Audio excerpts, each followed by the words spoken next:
айтам да, осы карантин болмай тұрған кезде әншілер тойда күшті болып, тойда жақсы ақша тауып, күшті болып кетіп еді. Бейшара әншілерді қудалап, той болмасын деді. Тағын базарда 10 мың адамға дейін жүретін базарға рұқсат берді. Тойда болмайды деп, именно коронавирус тойда ғана жүреді да, билеп қалған жерлерде жүрмейтін қылып, бейшараларды тоймен күн көріп отырғандардың бәрін бір жаққа ысырып тастады. Енді үкімет блогерлерге қалай артына түссем деп еді. Бір сылтау ілік табылды. Енді астарлы ақиқатында қышуғанып қалатын болды. Біраз бәрін шақырып. Просто бірақ адамға обал болды. Қыздың жүрегін ауыртып бекерге.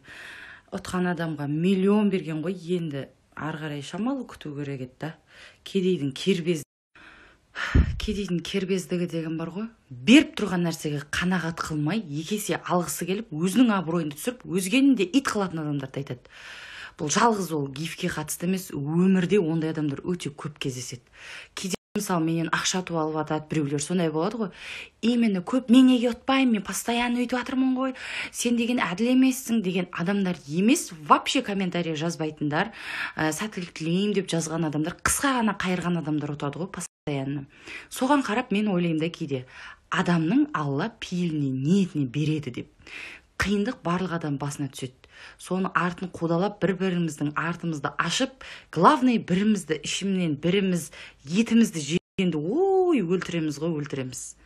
Бірақ андай, ойлам мынандай оқып, ничего, өмір ғой болады, давай неге келейік деген жоқ. Еркек адамдар, организаторлар алдап кетіп отқан, сәл еркектер оңбағансындар. Сосын айтасыздар ғой, халықтың ақшасы. Бұл жерде халықтың ақшасы емес, конкретно бұл жерде спонсорлардың ақшасы. Спонсорлар осындай нәрсе маған адам жинап беру керек дейді, болды, блогер соны жинап береді, ал подаркамен просто подписчик жинайды и все. Және де халықтың арқасында сендер өмір сүріп, әуелі Алла. Ешқашан ұмытпаңдар. Блогер болсаң да, болмасаң да, пол жуушы болсаң да, басқа жерде істесең де, жерді тырмалап қассаң да, Алла әрқайсыңа қандай нәпақа, қандай басыңа жазып қойды, осындай ақша беремін деп, сол нәрсені Алла береді. Бұл жерде сен де, халықта, басқа да ештеңе шешпейді.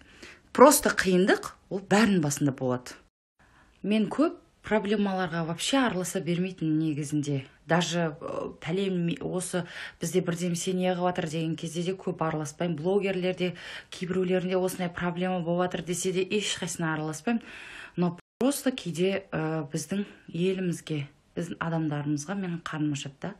Көп жағдайда бір адамнан бір минус көрсе, кез келген ол. Сол адамды до конца табалайсыңдар ғой, до конца табалап, ананың хайуан өліп қағыр бірдеңе деп ше. Біз өзіміз ішімізде бір-бірімізді жеп ит болып атқаннан кейін ол сырттағы біреулермен, ойбай түріктермен қосылып күшті болып кетеміз. Россиядан үйткен кезде анау жаңағы дірілдеп атпен шауып, ойбай соларды қырып саламыз. Оған ондай күшіміз де жетпейді біздің. Біз өз ішімізде бір-бірімізді поднимать етіп, бір-бірімізді мойындамаймыз ғой, біреудің басқа елден асып түсіп, ойбай күшті болып кетеміз деген. Ол биылғы таңда болмайтын нәрсе, айтайын да қояйын.